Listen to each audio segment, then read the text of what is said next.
Ajde da izglasame zakon po koji što imame jedna izborna jedinica. Reforma zgjedhore po rikthehet në fokus me propozimin për një njësi të vetme zgjedhore.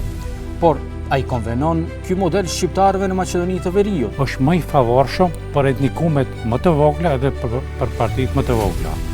Nëse shohim me interesin shqiptar këtë rast, nuk do rezervohet. Kur shteti është një njësi zgjedhore, nuk nënkupton automatikisht se do të rritet numri i mandateve të deputetëve shqiptar, sepse ajo varet nga përqindja e aksesit në votim të elektoratit shqiptar. Një temë tjetër që po diskutohet është mundësia për lista të hapura zgjedhore.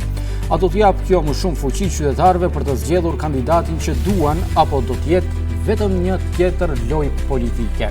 Atë që don lideri i partisë ta vënë në numër rëndor që ketë pozicion fitues në listat të mbyllura. Pra listat e hapura këtë ja mundson qytetarit të përzgjedh. Rritet ndikimi i qytetarëve në politik. Përfaqësuesi politik është më tepër përfaqësues i qytetarëve se sa që mund të ketë partia politike ndikim në të.